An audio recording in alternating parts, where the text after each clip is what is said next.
अब हम लोग पहला एग्जाम्पल सॉल्व करते हैं। इस एग्जाम्पल में बोला गया है कि यह एक पुल्ली है और यह पुल्ली डिस्क के शेप में दिया गया है जिसका मास कैपिटल एम है और रेडियस कैपिटल आर है। क्लियर है। और यह जो स्ट्रिंग है यह स्ट्रिंग जो है इस पुल्ली पर स्लिप नहीं करता है, अर्थात हम यह कह सकते हैं कि यह पुल्ली और यह स्ट्रिंग रफ है। ठीक है। तो चूंकि यह पुल्ली और स्ट्रिंग रफ है तो पुल्ली और स्ट्रिंग के बीच में फ्रिक्शन फोर्स मौजूद होगा। क्लियर है। ठीक है। और यह बोला गया है कि इस स्ट्रिंग के इस इंड को m1 मास से जबकि स्ट्रिंग के इस इंड को m2 मास से अटैच कर दिया गया है। क्लियर है। और सिस्टम को रिलीज कर दिया जाता है। तो हमसे यह पूछा गया है कि इस मास के पास कितना एक्सक्लेरेशन डेवलप होकर मिल जाएगा, जबकि इस पुल्ली में कितना एंगुलर एक्सक्लेरेशन डेवलप हो जाएगा तथा इस स्ट्रिंग में कितना टेंशन डेवलप हो जाएगा, उसे कैलकुलेट करके बताइए। तो इस प्रॉब्लम को हम लोग दो मेथड से सॉल्व करेंगे। पहला मेथड, फर्स्ट मेथड। क्लियर है। तो अभी हम लोगों ने पुली ब्लॉक सिस्टम पर आधारित प्रॉब्लम्स को सॉल्व करने के लिए दो पॉइंट सीखे हैं। पहला पॉइंट हम लोग यह सीखे हैं कि जब पुल्ली के पास मास हो तथा स्ट्रिंग पुल्ली पर स्लिप नहीं करे, अर्थात पुल्ली और स्ट्रिंग के बीच में फ्रिक्शन मौजूद हो, अर्थात पुल्ली और स्ट्रिंग क्या हो, रफ हो, तो पुल्ली के इस साइड स्ट्रिंग का जो पार्ट होगा उसमें टेंशन कुछ अलग होगा, जबकि पुल्ली के दूसरे साइड जो स्ट्रिंग का पार्ट होगा उसमें टेंशन कुछ अलग होगा। क्लियर है। ठीक है। अर्थात मान लेते हैं कि पुल्ली के इस साइड वाला जो स्ट्रिंग का पार्ट है, इस पार्ट में जो टेंशन है लग रहा है वह T1 है, तो इस पॉइंट पे जो टेंशन लगेगा वह नीचे की ओर T1 लगेगा, जबकि इस पॉइंट पर जो टेंशन हम लोग दर्शाएंगे वह ऊपर की ओर टेंशन T1 दर्शाएंगे। क्लियर है। ठीक है। जबकि पुल्ली के इस साइड जो स्ट्रिंग मौजूद है, स्ट्रिंग का जो पार्ट उपलब्ध है, इस पार्ट में अगर हम लोग इस पॉइंट पर जो टेंशन दिखा रहे हैं वह नीचे की ओर यदि हम लोग T2 दिखाएं तो इस पॉइंट पर जो टेंशन हम लोग दिखाएंगे ऊपर की ओर कितना दिखाएंगे, T2 दिखाएंगे। क्लियर है। ठीक है। और हम लोग मान ले कि यह जो M2 ब्लॉक है, यह M2 ब्लॉक नीचे की ओर A एक्सीलरेशन से आ रहा है। M2 ब्लॉक किधर आ रहा है, नीचे की ओर A एक्सीलरेशन से मान लेते हैं कि आना चालू हो जाता है। तो हम लोग यह कह सकते हैं कि इस M2 ब्लॉक पर जो वेट लग रहा होगा वह M2G किधर लग रहा होगा, नीचे की ओर लग रहा होगा, जबकि इस M1 ब्लॉक का जो वेट होगा वह किधर लगेगा, वर्टिकली डाउनवर्ड डायरेक्शन में लगेगा, और वह लगेगा कितना, M1G लगेगा। क्लियर है। ठीक है। और हम लोगों ने यह देखा था कि इस पॉइंट के अबाउट इस पुल्ली पर लगने वाला जो नेट टॉर्क होता है वह कितना होता है। इस पॉइंट को यदि हम लोग O बोल दे तो इस O पॉइंट के अबाउट इस पुल्ली पर लगने वाला जो नेट टॉर्क होता है, टाउ नेट, वह होता कितना है, तो T2 माइनस क्या होता है, T1 इंटू क्या होता है, R। क्लियर है। ठीक। तो मान लेते हैं कि इस O पॉइंट के अबाउट इस पुल्ली का जो मोमेंट ऑफ इनर्शिया है वह I है, तो I बराबर होगा कितना, चूंकि यह पुल्ली डिस्क के शेप में है तो इस O पॉइंट से गुजरने वाले एक्सिस के अबाउट इस पुल्ली का जो मोमेंट ऑफ इनर्शिया हो जाएगा वह कितना हो जाएगा, mr² हो जाएगा। क्लियर है। ठीक है। और हम लोग को यह मान लेते हैं कि इस पुल्ली में जो एंगुलर एक्सलेशन डेवलप हो रहा है वह अल्फा हो रहा है। क्लियर है। ठीक है। तो यह अल्फा हमने इसको क्लॉकवाइज सेंस में माना है, आप एंटी क्लॉकवाइज सेंस में भी मान सकते हैं, और मैथमेटिक्स उसको एडजस्ट कर लेता है। इसके लिए आपको टेंशन नहीं लेना है कि हम अल्फा क्लॉकवाइज माने कि अल्फा एंटी क्लॉकवाइज माने, जिस सेंस में मानना है मान लीजिए, सॉल्व कीजिए। अगर पॉजिटिव आ गया तो आपके द्वारा माना गया सेंस सही है, अगर वह निगेटिव आ गया तो अल्फा जो होगा जस्ट आपके इमेजिनेशन के अपोजिट सेंस में लग रहा होगा। क्लियर है। ठीक है। तो हमने इसको अल्फा को जो माने हैं वह क्लॉकवाइज सेंस में मान लिए हैं। क्लियर है। तो इस O पॉइंट के अबाउट इस सिस्टम पर लगने वाला जो नेट टॉर्क होगा उससे हम लोग कैसे कितना लिखेंगे, उसे हम लोग क्या लिखेंगे, I इंटू अल्फा लिख सकते हैं। तो टाउनेट के जगह पर हम लोग क्या लिख देते हैं, I इंटू अल्फा बराबर क्या लिखेंगे, T2 minus T1 into R लिख सकते हैं। क्लियर है। I की जगह पर हम लोग क्या लिख सकते हैं, I बराबर क्या होता है, mr² है यहाँ पे, तो यहाँ लिख देते हैं mr² इंटू अल्फा बराबर T2 minus T1 into R। यहाँ से देखो यह स्क्वायर से इस R को कैंसिल आउट कर देंगे तो हमें क्या मिल जाएगा, mr/2 इंटू अल्फा बराबर T2 माइनस T1 मिल जाएगा। This is equation number 1। Clear है। ठीक। क्योंकि यह स्ट्रिंग इस पुल्ली पर स्लिप नहीं कर रहा है तो नो स्लिपिंग कंडीशन से हम लोग क्या जानते हैं, A बराबर क्या जानते हैं, R अल्फा जानते हैं। क्लियर है। ठीक है। तो यहां से हम लोग क्या लिख सकते हैं, इस R अल्फा के जगह पे क्या लिख सकते हैं, A लिख सकते हैं, सीधा सीधी बात है। तो हम लोग यहाँ पे क्या लिख देते हैं, तो इसको जब हम लोग और आगे सॉल्व करेंगे तो हमें क्या मिल जाएगा, m इंटू A अपॉन 2 बराबर T2 माइनस T1। क्लियर है। ए इक्वल टू आर अल्फा हम लोगों ने किस कंडीशन से लिखे हैं, नो स्लीपिंग कंडीशन के लिए लिखे हैं, नो स्लीपिंग कंडीशन के लिए है। क्लियर है। क्योंकि यह स्ट्रिंग इस पुल्ली पर स्लिप नहीं कर रहा है तो ए बराबर जो होगा वह ऑटोमेटिक है कि कितना हो जाएगा, आर अल्फा के इक्वल हो जाएगा। क्लियर है। ठीक है। जहां आर क्या है, इस पुल्ली का रेडियस है, और अल्फा क्या है, पुल्ली का एंगुलर एक्सीलरेशन है। क्लियर है। ठीक। अब हम लोग सॉल्व करते हैं। यहां से मास पर एक फोर्स T2 ऊपर लग रहा है और इस M2 मास का वेट नीचे लग रहा है, और यह बॉडी किधर जा रहा है, नीचे की ओर जा रहा है। तो हम लोग यहाँ पे जब न्यूटन्स लॉ लगाएंगे तो हम लोग क्या लिखेंगे, M2G माइनस T2 बराबर M2 इंटू ए लिखेंगे। क्लियर है। ठीक।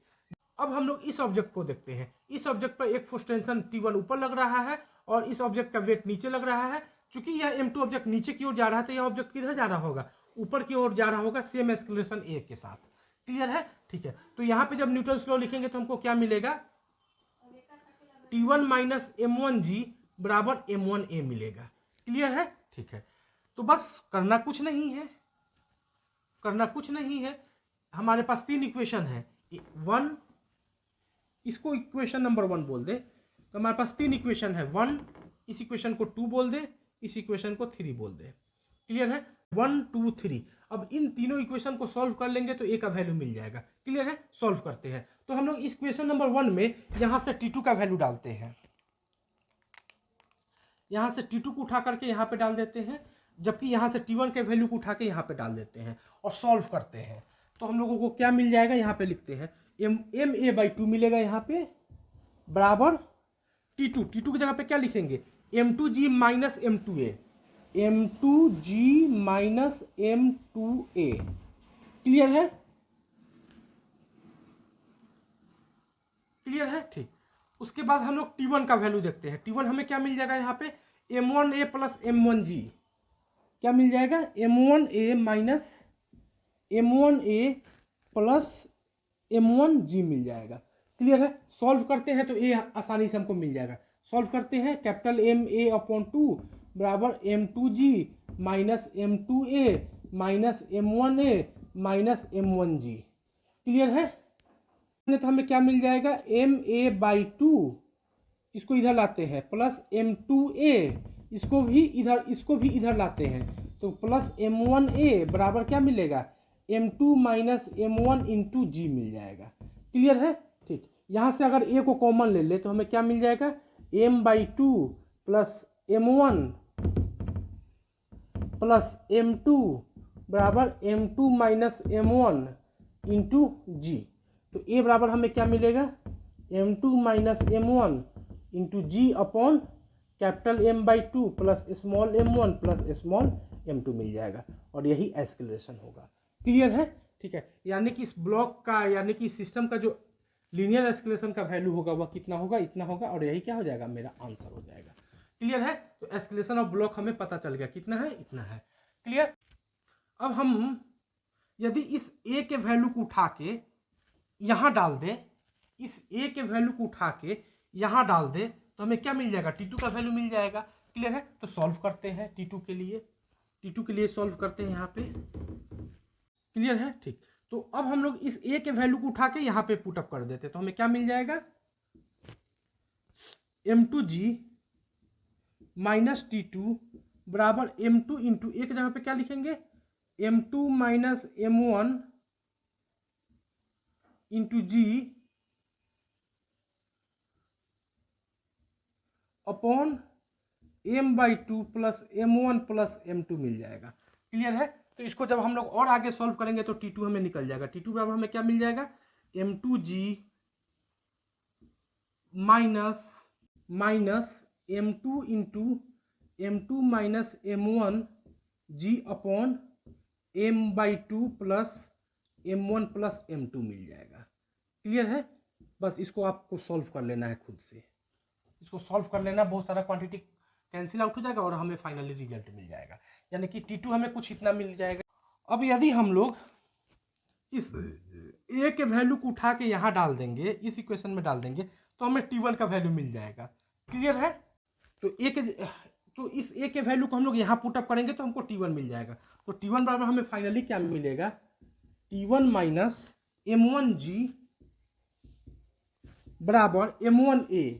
m1a की जगह पे क्या लिखना है हमको, m2 minus m1g into G upon m capital M/2 plus m1 plus m2 मिल जाएगा। क्लियर है। तो यहाँ से T1 बराबर हमें क्या मिल गया, m1g plus m1 into m2 minus m1 into G upon capital M/2 plus m1 plus m2 मिल गया। क्लियर है। ये हमें T1 का वैल्यू पता चल गया।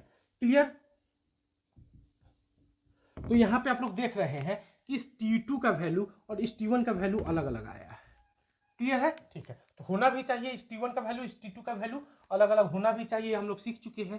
क्लियर है। ठीक है। तो हमने फर्स्ट पार्ट को कैलकुलेट कर लिया, एस्केलेशन ऑफ ब्लॉक का एस्केलेशन हम लोगों ने कैलकुलेट कर लिया। दूसरा हमने सी पार्ट भी कैलकुलेट कर लिया, टेंशन इन दी स्ट्रिंग, इस T1 का वैल्यू और इस T2 का वैल्यू भी कैलकुलेट कर लिया। तो हम लोग इस पुल्ली का एंगुलर एस्केलेशन कैलकुलेट करते हैं, यानी कि पार्ट 2 कैलकुलेट करते हैं। तो नो स्लिपिंग कंडीशन से हमारे पास क्या रिलेशन है, ए बराबर आर अल्फा होता है। ये हम लोगों ने कैलकुलेट कर लिया है, कितना हमारे पास है, कुछ इतना है। तो अल्फा हम लोग आसानी से कैलकुलेट कर लेंगे। तो यहां से हम लोग लिख देते हैं, ए बराबर हमारे पास क्या है,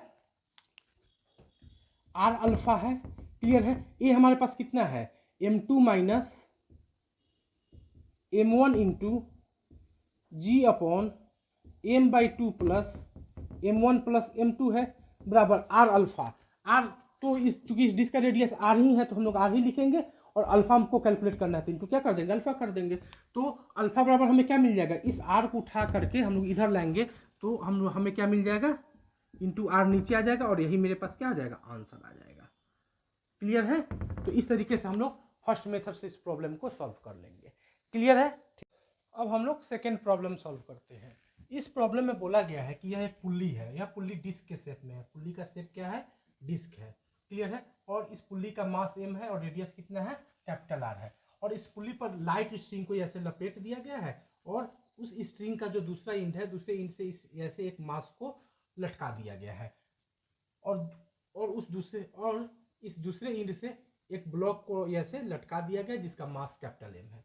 क्लियर है। ठीक है। और यह बोला जाता है कि जैसे ही इसको यहाँ से रिलीज किया जाता है तो उस इंस्टेंट पे इस ब्लॉक में जो एस्केलेशन डेवलप हो रहा है उसे कैलकुलेट कीजिए, इस पुल्ली का जो एंगुलर एस्केलेशन डेवलप हो रहा है उसे कैलकुलेट कीजिए, और इस स्ट्रिंग में जो टेंशन है उसे कैलकुलेट कीजिए। क्लियर है। और यह दिया गया है कि यह स्ट्रिंग इस पुल्ली पर स्लिप नहीं करता है। स्ट्रिंग जो है does not slip over pulley. Clear है। इसका यह सेंस हुआ कि जब यह स्ट्रिंग इस पुल्ली पर स्लिप नहीं करेगा तो यह स्ट्रिंग अपने इस एक्सिस के बाद क्या करने लगेगा, रोटेट करना चालू कर देगा। क्लियर है। तो मान लेते हैं कि जस्ट आफ्टर रिलीज इसमें जो एंगुलर एस्केलेशन डेवलप हो रहा है वो अल्फा हो रहा है। क्लियर है। ठीक है। और हम लोग जस्ट आफ्टर रिलीज हम लोग यह भी मान लेते हैं कि इस ब्लॉक का जो एस्केलेशन है वह नीचे की ओर है और वह है कितना, ए है। क्लियर है। ठीक है। और इस रस्सी में जो टेंशन डेवलप हो रहा है उसे मान लेते हैं कि टी हो रहा है। क्लियर है। ठीक। तो string does not slip over pulley, जब यह स्ट्रिंग इस पुल्ली पर स्लिप नहीं करेगा तो हम लोग यह कह सकते हैं कि नो स्लिपिंग कंडीशन से ए बराबर क्या लिख सकते हैं, आर अल्फा लिख सकते हैं। क्लियर है। क्योंकि इस स्ट्रिंग का यह जो पॉइंट होगा, इस पॉइंट का नीचे की ओर एस्केलेशन कितना होगा, ए होगा, और पुल्ली का यहाँ पे जो पॉइंट होगा उस पॉइंट का नीचे की ओर जो एस्केलेशन होगा वह कितना होगा, आर अल्फा होगा। तो ए बराबर आर अल्फा इक्वल होना चाहिए जस्ट फॉर नॉट स्लीपिंग के लिए। क्लियर है। तो ए बराबर हमारे पास क्या होगा, एक इक्वेशन आर अल्फा होगा फॉर नॉट स्लीपिंग के लिए। क्लियर है। ठीक। इस ब्लॉक का जो वेट होगा वह किधर लगेगा, वर्टिकली डाउनवर्ड डायरेक्शन में लगेगा। क्लियर। बस इसमें कुछ नहीं है। तो यहाँ पे अगर न्यूटन्स लॉ हम लोग यहाँ पे लगाएंगे तो जब हम लोग यहाँ पे न्यूटन्स लॉ लगाएंगे तो हमें क्या मिल जाएगा, एम जी माइनस टी बराबर एम एम मिल जाएगा। क्लियर है। क्लियर है। तो यहाँ से टी बराबर हमें क्या मिल जाएगा, एम ए प्लस एम जी मिल जाएगा। कोई दिक्कत इसमें नहीं है। क्लियर। ठीक। सेंटर के अबाउट, इस एक्सिस के अबाउट इस पुली पर लगने वाला अगर नेट टॉर्क टाउ नेट है तो टाउ नेट बराबर हम लोग क्या लिखेंगे, इधर जो टेंशन लग रहा है वो कितना है, टी है, तो टी इंटू क्या लिखेंगे, आर लिखेंगे। क्लियर है। ठीक। और यह टाउ नेट होगा कितना, आई अल्फा के इक्वल होगा। इस पुल्ली का मोमेंट ऑफ इनर्शिया को हम लोग आई बोल दे तो आई बाबा हमारे पास कितना होगा, एम आर स्क्वायर अपॉन 2 होगा। तो टाउ नेट बाबा I alpha is equal to क्या लिखेंगे, टी आर लिखेंगे, और आई की जगह पे कितना लिख सकते हैं, एम आर स्क्वायर अपॉन 2 लिख सकते हैं। इंटू अल्फा लिख सकते हैं बराबर टी इंटू आर हो गया।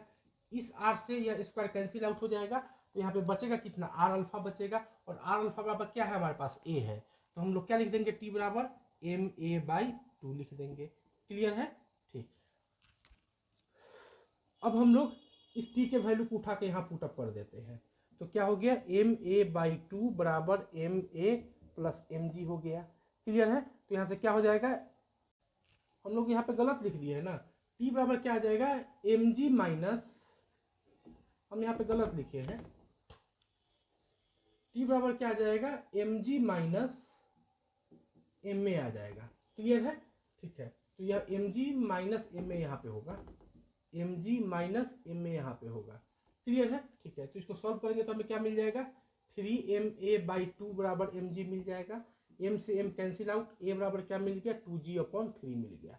क्लियर है, ठीक है, a का वैल्यू हमें पता चल गया कितना है, a का वैल्यू 2g/3 है अल्फा। क्लियर है, ठीक। अब हमको अल्फा कैलकुलेट करना है, तो अल्फा बराबर हमें क्या मिलेगा, यहाँ पे देखते हैं, यहाँ से अल्फा मिल जाएगा, तो अल्फा बराबर को कैलकुलेट करने के लिए हम लोग क्या लिखेंगे, a/r लिखेंगे बराबर, एक जगह पे जब पुटअप करेंगे तो हमें कितना मिल जाएगा, 2g/3r अल्फा मिल जाएगा।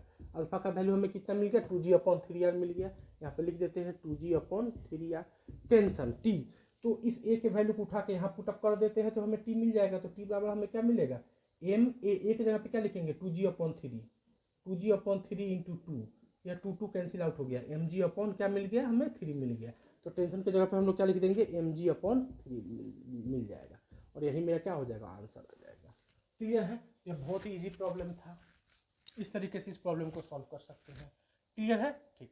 तो सबसे पहले इस प्रॉब्लम को सॉल्व करने के लिए हमें टॉर्क लिखना आना चाहिए, तो टॉर्क हम लोग आसानी से लिख सकते हैं, इस पॉइंट के बाद जो टॉर्क होगा वह कितना होगा, इस पॉइंट पे जो लगने वाला टेंशन है वह टी है, तो टी इंटू आर डायरेक्ट लिख सकते हैं, या दूसरा जो हम लोग फॉर्मूला यूज करके लिख सकते हैं, टॉर्क बराबर क्या होता था, टाउ नेट बराबर क्या होता था, T2 minus T1 into are होता था। क्लियर है, तो इस डायरेक्शन में टेंशन टी है, तो हम लोग यहाँ क्या लिखेंगे, टी माइनस T1 कितना हो जाएगा, इधर कोई रस्सी नहीं है तो टेंशन 0 इंटू आर बराबर टी इंटू आर, सीधे ऐसे भी लिख सकते हैं, या डायरेक्ट भी लिख सकते हैं, इस पॉइंट के बाद टॉर्क निकालना होगा तो इस टेंशन का टॉर्क निकालेंगे, टेंशन का टॉर्क कितना हो जाएगा, टी इंटू आर हो जाएगा। क्लियर है, तो ये लिखना आपको आना चाहिए, या तो फॉर्मूला का यूज करके लिख दे या हम लोग डायरेक्ट लिख दें, हम लोग अब प्रॉब्लम में डायरेक्ट लिखना चालू करेंगे।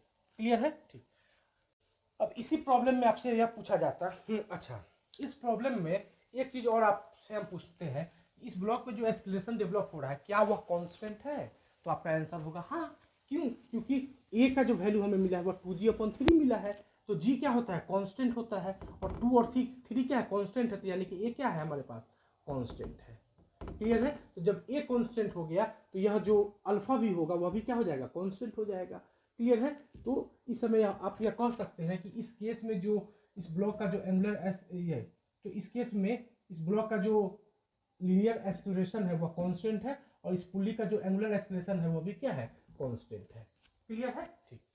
इसी प्रॉब्लम में आपसे यह पूछा जाता है कि टी टाइम पर इस ब्लॉक का वेलोसिटी कितना होगा उसे कैलकुलेट करके बताइए, इस पुल्ली का जो एंगुलर वेलोसिटी होगा उसे कैलकुलेट करके बताइए, और टोटल काइनेटिक एनर्जी इस ब्लॉक का बताइए।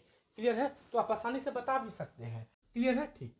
तो मान लेते हैं कि टी टाइम पर यह जो ब्लॉक है इस कंडीशन से मूव करते हुए कहाँ आ जाता है, मान लेते हैं कि यहाँ पे आ जाएगा। क्लियर है, यहाँ पे इस ब्लॉक टी टाइम पे आ जाता है। क्लियर है, तो इस समय इस ब्लॉक का जो एक्सीलरेशन होगा वह ए ही होगा। क्यों, क्योंकि यहाँ पे जो ए था वह क्या था हमारे पास, कांस्टेंट था, तो एक्सीलरेशन ए होगा। और मान लेते हैं कि इस समय इस ब्लॉक का जो लीनियर वेलोसिटी है वह भी है, और इस समय भी इस पुली का जो एंगुलर एक्सीलरेशन होगा वह कितना होगा, अल्फा ही होगा। क्यों, क्योंकि अल्फा क्या है, कांस्टेंट है। क्लियर है, और मान लेते हैं कि इस टी टाइम पर इस पुली का जो एंगुलर वेलोसिटी है वह मान लेते हैं कि कितना है, ओमेगा है। क्लियर है, तो हमें इस v का वैल्यू और इस ओमेगा का वैल्यू कैलकुलेट करना है। क्लियर है, ठीक है। तो यहाँ पे हम लोग देख रहे हैं कि a का जो वैल्यू है वह क्या है, 2g/3 है, और वह है क्या, कांस्टेंट है। जब a कांस्टेंट है तो आसानी से हम लोग लगा सकते हैं v = u + at लगा सकते हैं। क्लियर है, ठीक है। तो जिस इंस्टेंट पे इसको हम लोग रिलीज करेंगे उस समय u कितना हो जाएगा, 0 हो जाएगा, तो u की जगह पर हम लोग क्या लिखेंगे, 0 लिखेंगे, प्लस a कितना है हमारे पास है, 2g/3 है, तो हम लोग यहाँ लिख देंगे 2g/3 इंटू टी, तो v बराबर हमें क्या मिल जाएगा, 2g/3 इंटू टी मिल जाएगा। क्लियर है, यानी कि टी टाइम के बाद इस ब्लॉक का जो वेलोसिटी होगा वह कुछ इतना होगा। क्लियर, ठीक। टी टाइम के बाद हमको क्या कैलकुलेट करना है, इस पुल्ली का एंगुलर वेलोसिटी कैलकुलेट करना है। तो एंगुलर वेलोसिटी को कैलकुलेट करने के लिए हम लोग देखेंगे कि एंगुलर एक्सेलरेशन कांस्टेंट है या नहीं है। तो हम लोग यहाँ देखते हैं कि एंगुलर एक्सेलरेशन कितना है, 2g/3r है।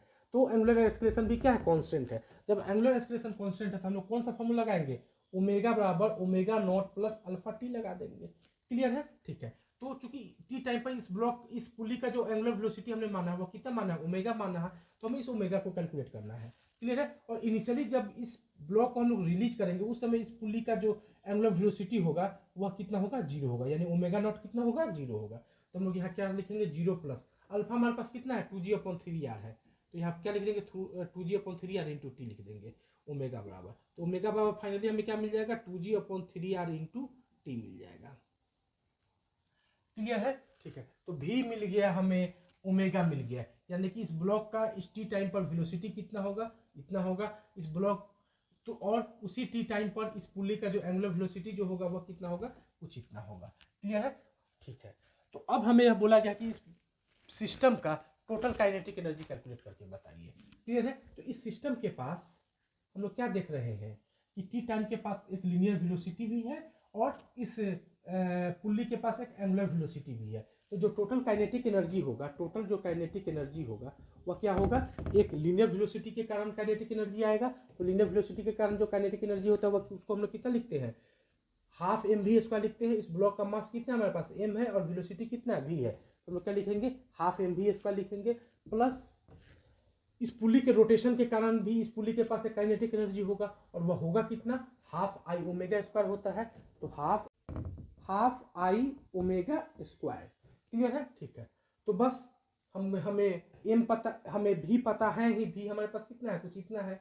और हमें ओमेगा पता है ही, ओमेगा हमारे पास कितना है, कुछ इतना है। और हमारे पास आई इस पुल्ली का जो मोमेंट ऑफ इनर्शिया है वह भी पता है, कितना है, mr²/2 है। सारी वैल्यू पुटअप कर देंगे, हमें टोटल काइनेटिक एनर्जी मिल जाएगा। क्लियर है, ठीक है। तो पुटअप करते हैं, हाफ एम, ब्लॉक का मास m था तो m, भी हमारे पास कितना है, 2g/3 इंटू टी का स्क्वायर, प्लस हाफ आई कितना है इस पुल्ली का, mr²/2, तो क्या लिखेंगे, mr²/2।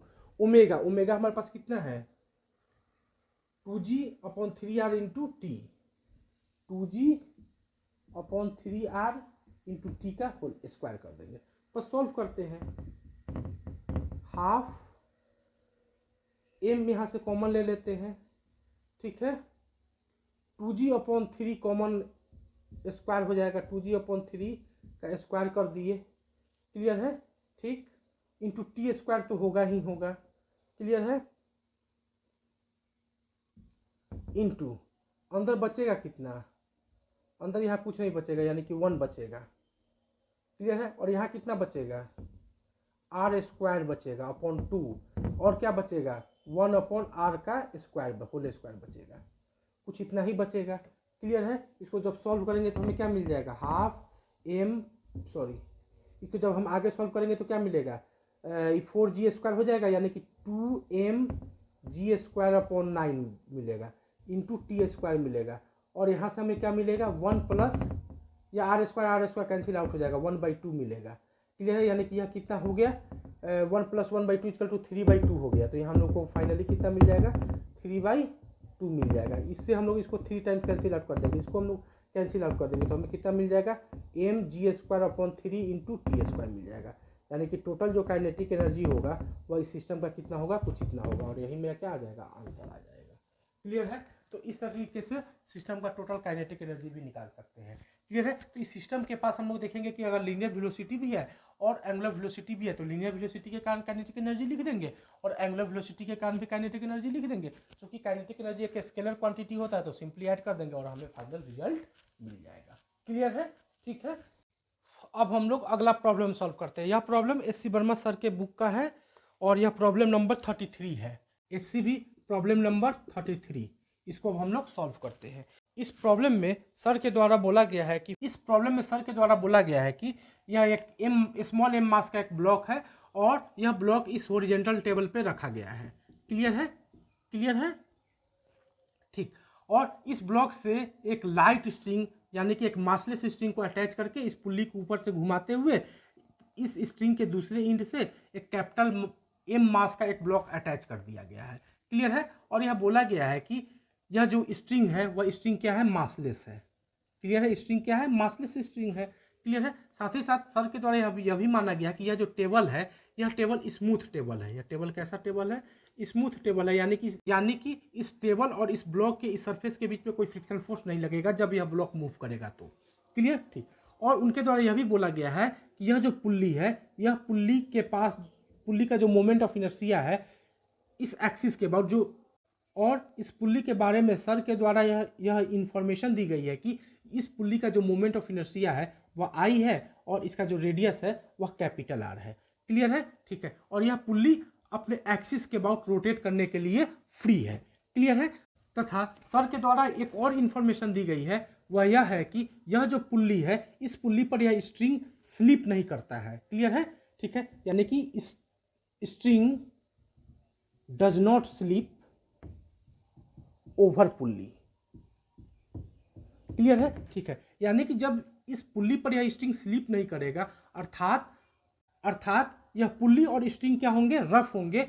यानी हम यह कह सकते हैं कि इस पुल्ली और इस स्ट्रिंग के बीच में फ्रिक्शन फोर्स निश्चित रूप से एग्जिस्ट करेंगे। क्लियर है, ठीक है। तो इतना सारा इंफॉर्मेशन देने के बाद सर के द्वारा यह पूछा गया है कि इस कैपिटल एम ब्लॉक का एक्सेलरेशन कितना होगा, उसे कैलकुलेट करके बताइए। क्लियर है, ठीक है। तो मान लेते हैं कि इस कैपिटल एम ब्लॉक का जो एक्सेलरेशन है वह डाउनवर्ड डायरेक्शन में है और वह स्मॉल ए है। क्लियर है, ठीक है। तो जब इस ब्लॉक का एक्सेलरेशन स्मॉल ए नीचे की ओर होगा तो इस ब्लॉक का जो एक्सेलरेशन होगा वह स्मॉल ए किधर होगा, इस डायरेक्शन में होगा।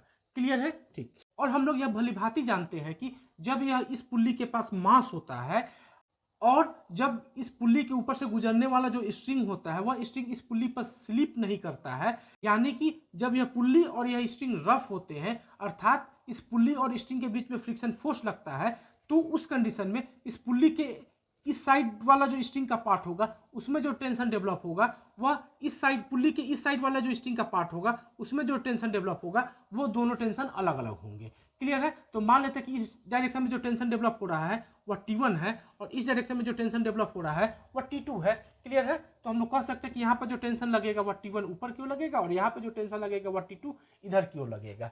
क्लियर है, ठीक। बस इस प्रॉब्लम को अब हम लोग आसानी से सॉल्व कर पाएंगे। क्लियर है। तो आइए हम लोग इस प्रॉब्लम को सॉल्व करते हैं। तो इस m का जो वेट लगेगा वह किधर लगेगा, वर्टिकली डाउनवर्ड डायरेक्शन में लगेगा। वह किधर होगा, कैपिटल mg होगा। और इस m का जो वेट होगा वह वर्टिकली डाउनवर्ड डायरेक्शन में लगेगा और वह होगा कितना, स्मॉल mg होगा। क्लियर है, ठीक है। चूंकि यह सरफेस स्मूथ दिया गया है तो इस ब्लॉक के इस सरफेस और इस टेबल के सरफेस के बीच में कोई फ्रिक्शन फोर्स नहीं लगेगा, तो हम लोग फ्रिक्शन फोर्स नहीं दर्शाएंगे। क्लियर है, ठीक है। तो अब हम लोग न्यूटन्स का इक्वेशन लिखते हैं। तो जब इस ब्लॉक के लिए न्यूटन्स का इक्वेशन लिखेंगे तो हमको क्या मिलेगा, mg minus capital mg minus T1 बराबर कैपिटल M इंटू ए मिलेगा। क्लियर है। तो जब हम लोग और क्लियर, ठीक। तो जब हम लोग इस ब्लॉक के लिए न्यूटन्स का इक्वेशन लिखेंगे तो हमें क्या मिलेगा, T2 बराबर क्या मिलेगा, m स्मॉल m इंटू ए मिल जाएगा। क्लियर है, ठीक। अब हम लोग इस पुल्ली के लिए हम लोग इक्वेशन लिखते हैं।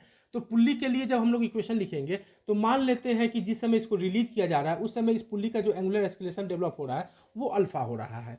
क्लियर है, ठीक है। तो इस पुल्ली के इस सेंटर के अबाउट इस पुल्ली पर लगने वाला जो नेट टॉर्क होगा वह कितना होगा। अब हम लोग इस सेंटर के अबाउट इस पुल्ली पर लगने वाला टॉर्क लिखते हैं। तो इस सेंटर के अबाउट इस T1 का जो टॉर्क होगा वह कितना होगा, T1 इंटू आर होगा। किस सेंस में होगा, क्लॉकवाइज सेंस में होगा। क्लियर है, ठीक। उसके बाद इस सेंटर के अबाउट जब इस T2 का टॉर्क लिखेंगे तो हमें क्या मिलेगा, प्लस T2 इंटू आर मिलेगा। किस सेंस में मिलेगा, एंटी क्लॉकवाइज सेंस में मिलेगा। क्लियर है, बराबर नेट टॉर्क बराबर क्या हो जाता है, I इंटू अल्फा होता है। तो हम लोग क्या लिखेंगे, इस पुल्ली का अगर हम लोग मान लेते हैं कि मोमेंट ऑफ इनर्शिया हमारे पास कितना दिया गया था, I दिया गया था। क्लियर है। और जिस समय हम लोग इस सिस्टम को रिलीज करते हैं तो उस समय मान लेते हैं कि इस पुल्ली के पास जो एंगुलर एक्सेलरेशन डेवलप हो रहा है वो अल्फा है, तो हम लोग क्या लिख देंगे, I अल्फा लिख देंगे। क्लियर है। तो नेट टॉर्क बराबर हम लोगों ने क्या लिख दिया, I अल्फा लिख दिया। क्लियर, ठीक। यहाँ से जब हम लोग इसको सॉल्व करेंगे तो हमें क्या मिलेगा, यदि हम लोग क्लॉकवाइज सेंस को पॉजिटिव मान ले तो हम लोगों को क्या मिल जाएगा, T1 इंटू आर माइनस, तो एंटी क्लॉकवाइज सेंस अपने आप नेगेटिव हो जाएगा तो हम लोग माइनस लिख देंगे, माइनस T2 इंटू आर बराबर I इंटू अल्फा लिख देंगे। क्लियर है, ठीक है। यहाँ से R कॉमन आ जाएगा तो हमें क्या मिलेगा, T1 minus T2 into are बराबर आई इंटू अल्फा मिलेगा। क्लियर है? ठीक। अच्छा, चूंकि यह स्ट्रिंग, यह जो स्ट्रिंग है, यह स्ट्रिंग इस पुल्ली के ऊपर से स्लिप नहीं कर पा रहा है, तो हम लोग क्या जानते हैं, हम लोग नो स्लिपिंग का कंडीशन क्या जानते हैं, ए बराबर आर अल्फा जानते हैं। क्लियर है? तो ए बराबर क्या होता है, आर अल्फा होता है, ये हम लोग जानते हैं। तो अल्फा की जगह पर हम लोग क्या लिख सकते हैं, ए बाई आर लिख सकते हैं। तो हम लोग इसको, तो अल्फा की जगह पर हम लोग क्या लिख सकते हैं, ए बटा आर लिख सकते हैं, हम लोग लिख देते हैं। तो क्या लिखेंगे, आई इंटू ए अपॉन आर हो जाएगा। क्लियर है? तो इसको जब हम लोग और आगे सॉल्व करेंगे तो हम लोगों को क्या मिल जाएगा, T1 माइनस T2 बराबर क्या मिल जाएगा, आई ए अपॉन आर स्क्वायर मिल जाएगा। क्लियर है? ठीक है। तो बस अब कुछ करना नहीं, हमारे पास 3 इक्वेशन मिल गए, equation number 1, equation number 2, equation number 3। Clear है? तो इन तीनों इक्वेशन को हम लोग सॉल्व कर देते हैं और हम लोग ए का वैल्यू आसानी से कैलकुलेट कर लेंगे। अब हम लोग करते क्या है, इस T1 के वैल्यू को उठा के यहाँ पुटअप कर देते हैं और इस T2 के वैल्यू को उठा के यहाँ पुटअप कर देते हैं। क्लियर है? तो T1 के वैल्यू को जब उठा के यहाँ डालेंगे तो हमको क्या मिल जाएगा, capital M G minus capital M A मिल जाएगा। क्लियर है? माइनस T2 का वैल्यू हमारे पास कितना है, स्मॉल एम में है, तो माइनस क्या लिख देंगे, स्मॉल एम में बराबर आई ए अपॉन आर स्क्वायर लिख देंगे। तो बस इसको सॉल्व करेंगे तो हमें ए का वैल्यू आसानी से मिल जाएगा। सॉल्व करते हैं इसको अब हम लोग, तो हमें क्या मिलेगा, ए कैपिटल एम जी बराबर capital M A plus small m A plus I A by R square मिलेगा। यहाँ से एक जब कॉमन ले लेंगे तो हमें क्या मिलेगा, capital M plus small M plus I by R square into small M मिल जाएगा। तो स्मॉल ए बराबर क्या हो जाएगा, capital M G upon capital M plus small M plus I by R square हो जाएगा। क्लियर है? और यही मेरा क्या हो जाएगा, आंसर आ जाएगा। क्लियर? यानी कि इस कैपिटल एम ब्लॉक का जो एक्सेलरेशन होगा नीचे की ओर होगा वो, और वो होगा कितना, कुछ इतना होगा, और यही मेरा क्या हो जाएगा, आंसर हो जाएगा। क्लियर है? ठीक है। तो यह बहुत ही इजी प्रॉब्लम था, इससे आप आसानी से सॉल्व कर सकते थे। क्लियर है?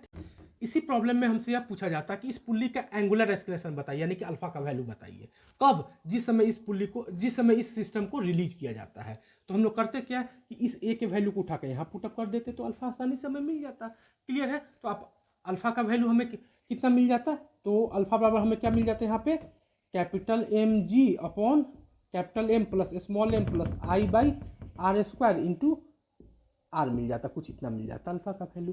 क्लियर है? ठीक।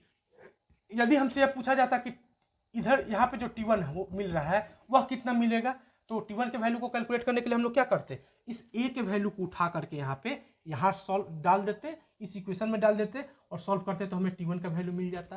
क्लियर है? ठीक है। यदि हमसे बोला जाता कि इस T2 का वैल्यू कैलकुलेट करके बताइए, तो T2 का भी वैल्यू कैलकुलेट करने के लिए हम लोग क्या करते, इस ए के वैल्यू को उठा करके यहाँ डाल देते सेकेंड इक्वेशन में, तो हमें आसानी से T2 का वैल्यू मिल जाता। आपसे कुछ भी पूछा जा सकता था। क्लियर है? अब हम लोग अगला प्रॉब्लम करते हैं, और यह प्रॉब्लम मैंने एस सी वर्मा सर के बुक से लिया है और यह प्रॉब्लम नंबर 34 है। क्लियर है? तो इस प्रॉब्लम में सर के द्वारा बोला गया है कि a string is warped on a wheel of moment of inertia 0.2 kg metre square and radius 10 centimetre. Clear है? यानी कि इसमें सर ने एक व्हील लिया है और इस व्हील के ऊपर से लाइट स्ट्रिंग को लपेट दिए हैं ऐसे। क्लियर है? ठीक। और इस व्हील का जो रेडियस दिए हैं इन्होंने 10 सेंटीमीटर दिए हैं, यानी कि आर का वैल्यू जो दिए हैं वह 10 सेंटीमीटर दिए हैं।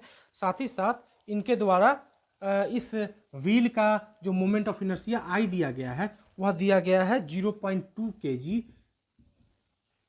मीटर स्क्वायर दिया गया है। क्लियर है? ठीक है। एंड उन्होंने यह बोले हैं कि एंड उनके द्वारा यह भी बोला गया है कि goes through a light pulley to support a block of mass 2 kg as shown in the figure. Find acceleration of block. यानी सर के द्वारा यह इमेजिन किया गया है कि एक बार और हम इस प्रॉब्लम को पूरा पढ़ देते हैं। A string is warped on a wheel of moment of inertia 0.2 kg metre square and radius 10 centimetre. Clear है? ठीक। And goes through a light pulley to support a block of mass 2 kg। Clear है? As shown in the figure find acceleration of block. Clear? ठीक। यानी कि इसमें sir के द्वारा यह इमेजिन किया गया है कि यह एक व्हील है और इस व्हील पर एक लाइट स्ट्रिंग को लपेट दिया गया है। क्लियर है? और उस लाइट स्ट्रिंग का जो सेकेंड इंड है उस सेकेंड इंड को ऐसे लेते आया गया है और यहाँ पे एक लाइट पुल्ली दिया गया है। यह पुल्ली कैसा दिया गया है? यह पुल्ली जो है वह लाइट पुल्ली है, यानी कि मासलेस है। कैसा पुल्ली है? यह मासलेस है। क्लियर है? ठीक। और इसके ऊपर से लाते हुए इस स्ट्रिंग के दूसरे इंड को एक 2 kg ब्लॉक से अटैच कर दिया गया है। क्लियर है? ठीक है। जबकि सर के द्वारा इस पुल्ली का या इस व्हील का जो मोमेंट ऑफ इनर्शिया दिया गया है वह 2 kg मीटर स्क्वायर दिया गया है तथा इसका जो रेडियस दिया गया है वह 10 सेंटीमीटर दिया गया है। यानी कि 10 सेंटीमीटर को जब मीटर में बदलेंगे तो 1/10 मीटर आ जाएगा हमें। क्लियर है? ठीक। तो हमसे यह पूछा गया है कि इस ब्लॉक का मोमेंट तो हमसे यह पूछा गया है कि इस ब्लॉक का एक्सेलरेशन कितना होगा, उसे कैलकुलेट करके बताइए। तो मान लेते हैं कि इस ब्लॉक का जो एक्सेलरेशन है वह ए है। मान लेते हैं कि इस ब्लॉक का एक्सेलरेशन है वह कितना है? ए है। क्लियर है? ठीक। चूंकि मान लेते हैं कि यहाँ पे जो यह स्ट्रिंग है, इस स्ट्रिंग में जो टेंशन डेवलप हो रहा है वह मान लेते हैं कि टी है। क्लियर है? ठीक है। तो यहाँ पे जो स्ट्रिंग का पार्ट होगा उस स्ट्रिंग के पार्ट में जो टेंशन होगा वह टी होगा। क्लियर है? ठीक। चूंकि यह पुल्ली कैसा माना गया है सर के द्वारा? लाइट पुल्ली माना गया, यानी कि मासलेस पुल्ली माना गया है। और हम लोग यह जानते हैं कि मासलेस पुल्ली के दोनों साइड जो स्ट्रिंग का पार्ट होता है उसमें टेंशन क्या होता है? सेम होता है। क्लियर है? ठीक है। तो इधर जब टेंशन टी है तो इस साइड भी इस पुल्ली पर इस स्ट्रिंग का जो टेंशन होगा वह भी कितना होगा? टी होगा। और यहाँ भी इसका टेंशन कितना हो जाएगा? टी हो जाएगा। क्लियर है? ठीक है। यह हम लोग यह पढ़े हैं कि अगर यह पुल्ली लाइट पुल्ली हो, यह पुल्ली कैसा पुल्ली हो? लाइट पुल्ली हो, और इसके ऊपर से कुछ ऐसे स्ट्रिंग हो तो इस यहाँ का जो टेंशन टी है तो यहाँ का भी टेंशन कितना होगा? टी ही होगा। क्लियर है? ठीक। लेकिन यदि यह पुल्ली मासिव हो तो इधर का टेंशन और इधर का टेंशन दोनों क्या हो जाता है? अलग अलग हो जाता है। क्लियर है? हम पढ़ चुके हैं। तो चूंकि यहाँ पे सर के द्वारा जो पुल्ली दिया गया है या पुल्ली लाइट कंसीडर किया गया है तो इस साइड यदि हमने टेंशन टी माना है तो इस साइड भी टेंशन कितना हो जाएगा? टी ही हो जाएगा। क्लियर है? ठीक। तो ए को कैलकुलेट करना है, बहुत ही ईजी प्रॉब्लम है, हम लोग आसानी से कैलकुलेट कर लेंगे। क्लियर? ठीक। तो इस ब्लॉक का जो वेट होगा वह 2g किधर लगेगा? वर्टिकली डाउनवर्ड डायरेक्शन में लगेगा। तो न्यूटन्स लॉ से जब हम लोग इसका इक्वेशन लिखेंगे तो हम लोगों को क्या मिलेगा? 2g - t बराबर 2 × a मिल जाएगा। क्लियर है? ठीक है। यहाँ पे हम लोग कोई टॉर्क का इक्वेशन नहीं लिखेंगे। क्यों नहीं लिखेंगे? क्योंकि यह पुल्ली मासलेस है। मासलेस पुल्ली के लिए टॉर्क का इक्वेशन कभी नहीं लिखा जाएगा। क्यों नहीं लिखा जाएगा? हम लोग इस पुल्ली के लिए किसी भी तरह का कोई टॉर्क का इक्वेशन नहीं लिखेंगे। क्यों नहीं लिखेंगे? क्योंकि यह पुल्ली मासलेस दिया गया है। क्लियर है? तो चूंकि जब यह पुल्ली मासलेस है, चूंकि जब यह पुल्ली क्या है? मासलेस है, तो यह पुल्ली रोटेट नहीं करेगा। क्यों नहीं रोटेट करेगा? क्योंकि टाउ बराबर क्या होता है? आई अल्फा होता है। क्योंकि इस पुल्ली का मास नहीं है तो आई कितना हो जाएगा? 0 हो जाएगा। तो 0 × अल्फा बराबर नेट टॉर्क कितना हो गया? 0 हो गया। तो जब इस पुल्ली पर कोई सेंटर के अबाउट कोई टॉर्क ही नहीं लगेगा तो यह पुल्ली रोटेट करेगा ही नहीं। तो जब यह पुल्ली रोटेट ही नहीं करेगा तो इस पुल्ली के लिए हम लोग टॉर्क का इक्वेशन लिखना बेकार है। तो हम लोग इस टॉर्क का इक्वेशन क्या लिखेंगे? नहीं लिखेंगे। क्लियर है? सर ने यहाँ पे पुल्ली लगाने के पीछे सर का मकसद यही था कि आप यहाँ पे टॉर्क का इक्वेशन लिखोगे कि नहीं लिखोगे। तो आपका आंसर होगा कि टॉर्क का इक्वेशन नहीं लिखेंगे। क्यों नहीं लिखेंगे? क्योंकि हम लोग जानते हैं कि टाउ बराबर क्या होता है? आई अल्फा होता है। क्लियर है? तो इस पॉइंट के अबाउट यदि हम लोग टॉर्क लिखना चाहे तो इस पॉइंट के अबाउट इस पुल्ली का जो मोमेंट ऑफ इनर्शिया होगा वह कितना हो जाएगा? 0 हो जाएगा। क्यों? क्योंकि पुल्ली का जो मास है वह कितना है? 0 है। मासलेस है, यानी कि मास कितना है? 0 है। क्लियर है? और मोमेंट ऑफ इनर्शिया के फॉर्मूला में क्या होता है? m r² / 2 होता है। यदि इस पुल्ली को डिस्क मान ले तो इसका मोमेंट ऑफ इनर्शिया कितना होगा? m r² / 2 होगा। क्योंकि m 0 है तो मोमेंट ऑफ इनर्शिया कितना हो गया? 0 हो गया। तो जब मोमेंट ऑफ इनर्शिया 0 हो गया तो टॉर्क कितना हो जाएगा? 0 हो जाएगा। क्लियर है? टाउ = 0 × अल्फा लिखोगे तो टाउ बराबर कितना आ जाएगा? 0 आ जाएगा। तो इस पुल्ली पर कोई टॉर्क लगेगा ही नहीं तो यह पुल्ली रोटेट करेगा ही नहीं। ये वाला पुल्ली, लाइट पुल्ली। क्लियर है? तो सर का इस यहाँ पे पुल्ली देने का मकसद मात्र इतना ही था कि आप यहाँ पे टॉर्क का इक्वेशन लिखोगे या नहीं लिखोगे। तो आपका आंसर होगा कि हम यहाँ पे टॉर्क का इक्वेशन नहीं लिखेंगे। क्लियर है? ठीक। तो अब हम लोग टॉर्क का इक्वेशन किस पुल्ली के लिए लिखेंगे? इस पुल्ली के लिए लिखेंगे। क्लियर है? ठीक है। क्यों? क्योंकि इस पुल्ली का सर के द्वारा मोमेंट ऑफ इनर्शिया दिया गया है। तो इस पुल्ली का इसके सेंटर से गुजरने वाले एक्सिस के बाद जो टॉर्क होगा वह कितना हो जाएगा? इस पुल्ली का इस सेंटर से गुजरने वाले एक्सिस के बाद जो टॉर्क होगा वह कितना होगा? तो इस पुल्ली पर इस पॉइंट पर लगने वाला जो टेंशन है वह किधर है? इस डायरेक्शन में है। और इस पुल्ली का रेडियस हम लोगों ने कितना माना? r माना है। तो इस सेंटर से गुजरने वाले एक्सिस के अबाउट, यानी कि इस एक्सिस के अबाउट इस पुल्ली का जो टॉर्क है उसे यदि हम लोग टाउ बोल दे तो टाउ बराबर क्या लिखेंगे? t × r लिखेंगे। क्लियर है? ठीक। और इस एक्सिस के अबाउट इस पुल्ली का जो मोमेंट ऑफ इनर्शिया दिया गया है वह कितना दिया गया है, 0.2 दिया गया है। और मान लेते हैं कि इस एक्सिस के अबाउट यह पुल्ली जो है यह अल्फा एंगुलर एक्सीलरेशन से एंटी क्लॉकवाइज सेंस में क्या कर रहा है, रोटेट कर रहा है। तो इंटू क्या लिख देंगे, 0.2 इंटू अल्फा लिखेंगे बराबर टी इंटू आर। इस पुल्ली का जो रेडियस दिया गया है वह कितना दिया गया, 1/10 मीटर दिया गया। अपॉन क्या लिख देंगे, इंटू 1/10 लिख देंगे। तो यहाँ से इसको सॉल्व करेंगे तो हमको क्या मिल जाएगा, 2 अल्फा अपॉन 10 बराबर टी अपॉन 10 मिल जाएगा। 10 10 कैंसिल आउट, तो अल्फा बराबर हमें क्या मिल जाएगा, t/2 मिल जाएगा। या टी बराबर हमें क्या मिल जाएगा, 2 अल्फा मिल जाएगा। टी बराबर हमें क्या मिल जाएगा, 2 अल्फा मिल जाएगा। क्लियर है, ठीक। अच्छा, चूंकि यह स्ट्रिंग इस पुल्ली पर स्लिप नहीं कर रहा है। क्लियर है, चूंकि यह स्ट्रिंग इस पुल्ली पर स्लिप नहीं कर रहा है, ठीक है। If string does not slip over pulley पर जब स्ट्रिंग स्लिप नहीं कर रहा है तो इस स्ट्रिंग का हमने कितना एक्सक्रेशन माने हैं, ए एक्सक्रेशन नीचे की ओर माने हैं। तो यहाँ पे जो यह स्ट्रिंग होगा वह स्ट्रिंग किस एक्सक्रेशन से नीचे इधर की ओर आएगा, वह भी ए एक्सक्रेशन से इधर की ओर आएगा। क्लियर है, तो इस पॉइंट पर डिस्क के एंगुलर एक्सक्रेशन के कारण इधर जो हमको एक्सक्रेशन मिलेगा वह कितना मिलेगा, अल्फा इंटू आर मिलेगा। क्लियर है, चूंकि यह स्ट्रिंग इस पॉइंट पर स्लिप नहीं कर रहा है तो हम लोग कह सकते हैं कि इस स्ट्रिंग का जो इधर का एक्सक्रेशन ए है और इस डिस्क का इस डायरेक्शन में जो एक्सक्रेशन अल्फा आर है वह दोनों क्या होना चाहिए, इक्वल होना चाहिए। और यही क्या होता है, नो स्लिपिंग कंडीशन कहलाता है। तो नो स्लिपिंग कंडीशन से हम लोग क्या लिख सकते हैं, ए बराबर अल्फा इंटू आर लिख सकते हैं। क्लियर है, ठीक है। अच्छा, और आर बराबर हमें दिया गया, आर बराबर हमारे पास कितना 1/10 है। तो ए बराबर हमें कितना मिल जाएगा, अल्फा/10 मिल जाएगा। क्लियर है, ठीक। तो यहाँ से अल्फा बराबर हमें क्या मिल जाएगा, 10 इंटू ए मिल जाएगा। यानी नो स्लीपिंग कंडीशन का कंडीशन हमें क्या मिल गया, अल्फा बराबर 10 इंटू, या नो स्लीपिंग कंडीशन हमें मिल गया। क्लियर है, तो नो स्लीपिंग कंडीशन से अल्फा बराबर हमें क्या मिल गया, 10 इंटू ए मिल गया। तो अल्फा की जगह पे हम लोग क्या लिख देंगे, यहाँ पे 10 इंटू ए लिख देंगे। तो 2 इंटू 10 इंटू ए बराबर 20 ए हो गया। ठीक है, टी का वैल्यू हमें कितना मिल गया, 20 ए मिल गया। अब हम लोग इस टी के वैल्यू को उठा के यहाँ पुटअप कर देते हैं। तो 2g माइनस 20 इंटू ए बराबर 2a। क्लियर है, तो 22a हमें क्या मिल जाएगा, 22a बराबर 2g अपॉन 2g मिल जाएगा। g की जगह पे हम लोग कितना डाल देंगे, 10 डाल देंगे। तो 2 इंटू हम लोग क्या लिख देते हैं, 10 लिख देते हैं। तो a बराबर क्या मिल जाएगा, 20 अपॉन 22 मिल जाएगा। तो 11 दूनी 22, 10 दूनी 20, यानी कि 10 अपॉन 11 मिल जाएगा मीटर पर सेकेंड स्क्वायर। और यही मेरा क्या आ जाएगा, आंसर आ जाएगा। क्लियर है, इसको आप डेसिमल में बदल लीजिएगा। क्लियर है, हम इसको बदल नहीं रहे हैं। क्लियर, ठीक। तो यही मेरा क्या हो गया, आंसर आ गया। अब हम लोग अगला प्रॉब्लम सॉल्व करते हैं। यह प्रॉब्लम हमने एस सी वर्मा सर के बुक का प्रॉब्लम नंबर 35 लिया है। क्लियर है, इस प्रॉब्लम में उन्होंने कहा है, इस प्रॉब्लम में उनके द्वारा यह बोला गया है कि suppose the smaller pulley of the previous problem has its radius 5 centimetre. यानी कि इस केस में उन्होंने इस पुली को स्मॉलर पुली कंसीडर किया और बोला है कि इस पुली का जो रेडियस है वह 5 सेंटीमीटर है।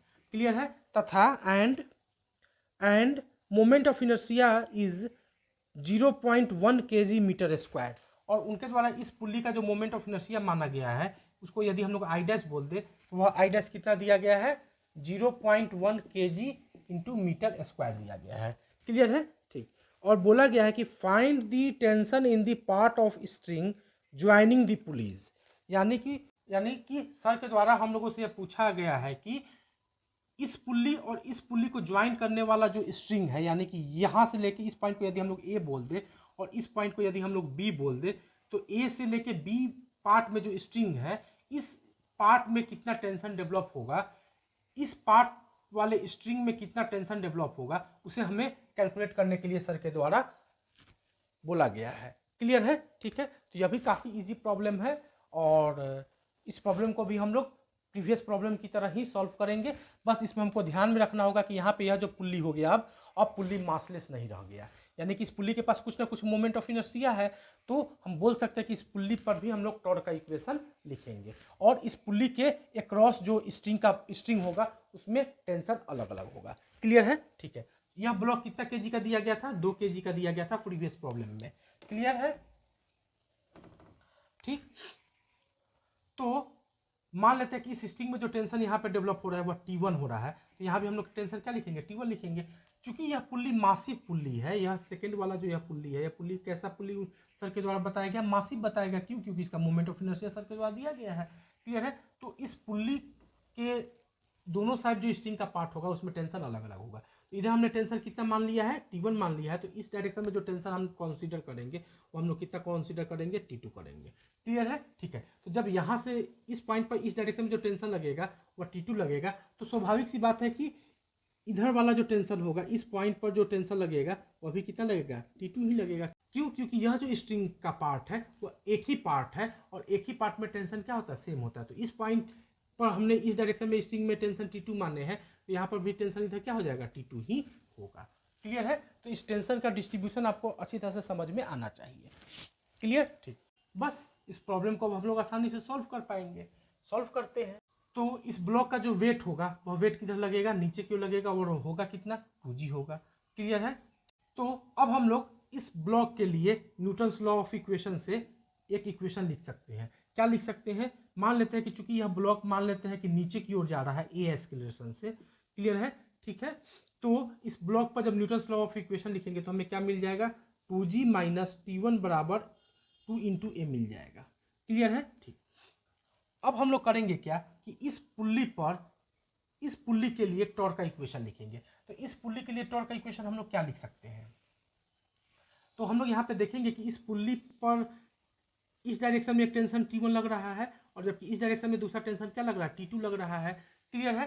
तो इस सेंटर के अबाउट एक टेंशन किधर लग रहा है, इधर T1 लग रहा है। तो T1 का जो टॉर्क होगा वह कितना हो जाएगा, T1 इंटू इस पुल्ली का रेडियस हम लोगों ने कितना माने हैं, R डैश माने हैं। तो T1 इंटू क्या लिख देंगे, R डैश लिखेंगे। और यह टॉर्क किस सेंस में हो जाएगा, तो इस सेंस में हो जाएगा, एंटी क्लॉकवाइज सेंस में हो जाएगा। क्लियर है? ठीक। प्लस इस पॉइंट के अबाउट, इस सेंटर के अबाउट इस T2 टेंशन का टॉर्क लिखते हैं। तो इस सेंटर के अबाउट इस T2 टेंशन का जो टॉर्क होगा वह कितना हो जाएगा, T2 इंटू इसका जो रेडियस है वह कितना है हमारे पास, R डैश है। तो इंटू क्या लिख देंगे, R डैश लिख देंगे। और इस टॉर्क का जो सेंस हो जाएगा वो किस सेंस में हो जाएगा, तो यहाँ पे अपना कलम रखो, T2 किधर है, इधर है, तो इधर मुड़ाओ। किस सेंस में मुड़ा, क्लॉकवाइज सेंस में मुड़ा। तो टेंशन के टॉर्क कितना हो जाएगा, क्लॉकवाइज सेंस में हो जाएगा। क्लियर है? ठीक।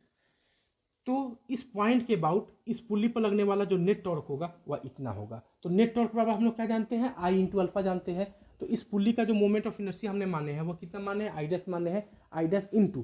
क्लियर है? ठीक। तो I डैश इंटू क्या लिखेंगे, अल्फा। तो मान लेते हैं कि यह पुल्ली जो है कि वह एंटी क्लॉकवाइज सेंस में अल्फा डैश एंगुलर एक्सप्रेशन से रोटेट करना चालू करता है। यानी कि किस समय, जिस समय इसको रिलीज किया जाता है। यानी कि यह ब्लॉक जिस समय नीचे की ओर मूव करना चालू कर देता है उस समय मान लेते हैं कि यह पुल्ली का जो एंगुलर एक्सप्रेशन है वह एंटी क्लॉकवाइज सेंस में क्या है, अल्फा डैश है। तो इंटू क्या लिख देंगे, अल्फा डैश लिख देंगे। क्लियर है? ठीक। अच्छा, चूंकि सर ने यह भी कंसिडर किया है कि यह जो स्ट्रिंग है, यह स्ट्रिंग इस पुल्ली पर स्लिप नहीं करता है। इस पुल्ली पर क्या काम नहीं करता, स्लिप नहीं करता है। तो जब पुल्ली पर if string does not slip over pulley, इस पुल्ली को पुल्ली नंबर 1 बोल दे, इस पुल्ली को पुल्ली नंबर क्या बोल दिए, 1। तो पुल्ली नंबर क्या लिख देते हैं, 1। इस 1 नंबर पुल्ली पर यह क्या करता है, स्लिप नहीं करता है। तो हम लोग क्या लिख सकते हैं कि तो नो स्लीपिंग कंडीशन से हम लोग क्या लिख सकते हैं, ए बराबर alpha dash into R dash लिख सकते हैं। कोई दिक्कत इसमें नहीं। क्यों? क्योंकि इस इक्वेशन को मैंने कैसे लिखा है, तो इस इक्वेशन को लिखने के लिए हम यहाँ पे समझा देते हैं। यहाँ पे हम लोग फ्रेश फिगर बना के समझा देते हैं। ये हमारे पास पुल्ली नंबर 1 है। क्लियर है? यह पुल्ली है। इस पुल्ली का रेडियस कितना है, R डैश है। पुल्ली का रेडियस कितना है, R डैश है। और यह पुल्ली कितना एंगुलर एक्सेलरेशन से रोटेट करना चालू करता है, अल्फा डैश से करता है। क्लियर है? किस सेंस में, एंटी क्लॉकवाइज सेंस में।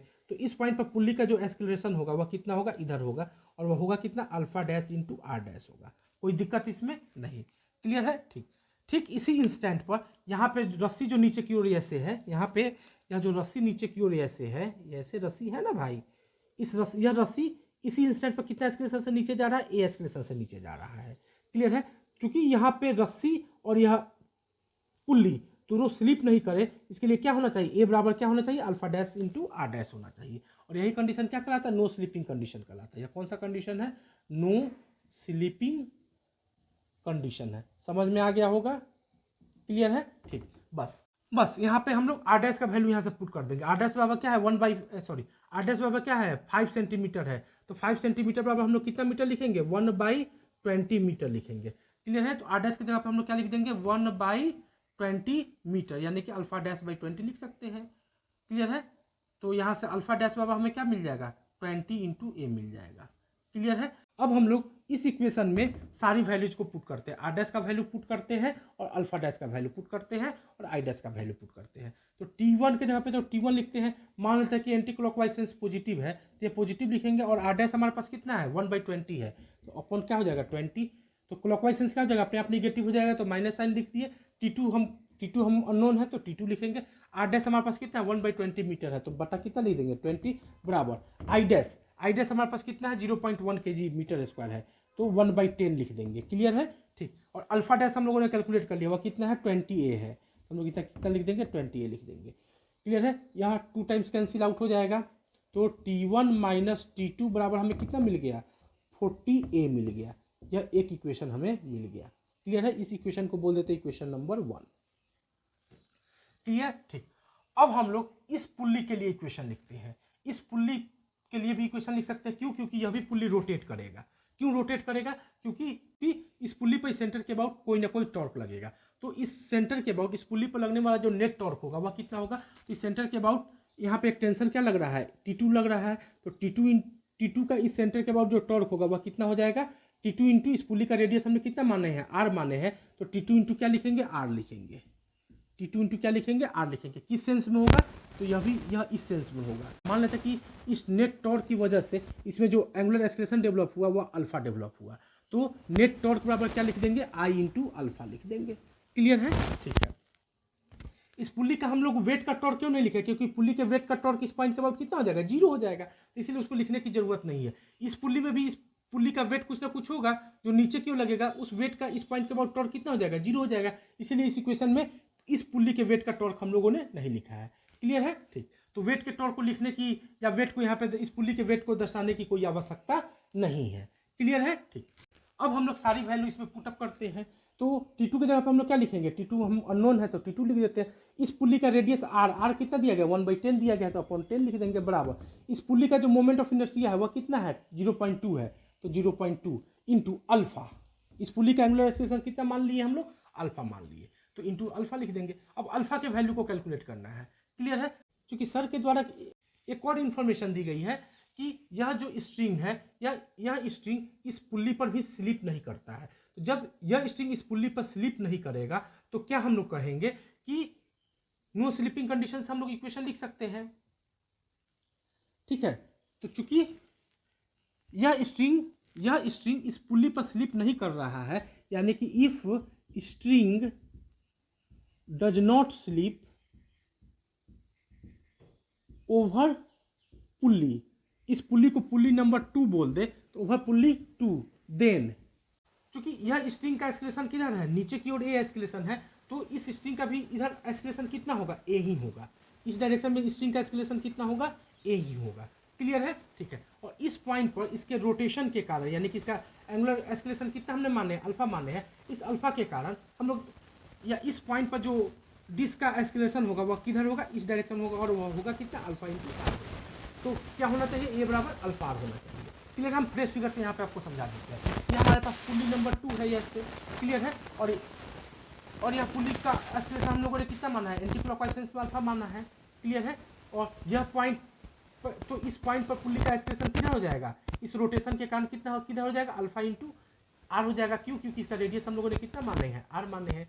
क्लियर है। ठीक है। और इसी डायरेक्शन में यहाँ पे जो स्ट्रिंग है अटैच, वह स्ट्रिंग किधर मूव कर रहा है इधर मूव कर रहा है। कितना एस्केलेशन से, तो स्ट्रिंग का एस्केलेशन कितना है ए है। क्लियर है। तो ए है। चूंकि इस पॉइंट पे स्ट्रिंग और पुल्ली स्लिप नहीं कर रहे हैं, तो हम लोग कह सकते हैं कि ए बराबर क्या होने चाहिए आर अल्फा होना चाहिए नो स्लिपिंग कंडीशन के लिए। क्लियर है। ठीक है। तो ए बराबर हम लोग क्या लिखेंगे आर अल्फा लिखेंगे। क्लियर है। तो आर हमारे पास कितना है 1/10 मीटर है, तो अल्फा बाई 10 इक्वल टू ए हो जाएगा। ए अल्फा बराबर हमें क्या मिल जाएगा 10 इंटू ए मिल जाएगा। क्लियर है। ठीक। तो इस अल्फा के जगह पे हम लोग कितना डाल देंगे 10 ए डाल देंगे, तो T2/10 बराबर 0.2 इंटू 10 इंटू ए, तो बराबर क्या हो जाएगा सीधे 2a हो जाएगा। बराबर कितना हो जाएगा 2a हो जाएगा। क्लियर है। ठीक है, तो T2 बराबर हमें क्या मिल जाएगा, 10 दूना 20A मिल जाएगा। T2 की जगह पे हमें कितना मिल गया, 20A मिल गया। क्लियर है, क्लियर है, ठीक है। तो अब हम लोग करेंगे क्या, इसको इक्वेशन नंबर 3 बोल देते हैं। क्लियर है, ठीक। तो अब हम लोग करते क्या है कि इस T2 के वैल्यू को उठा के यहाँ पे पुटअप कर देते हैं, तो हमें T1 मिल जाएगा। तो T1 माइनस T2 की जगह पे क्या लिखेंगे, 20A, 20A बराबर 40A, तो T1 बराबर क्या आ जाएगा, 60A आ जाएगा।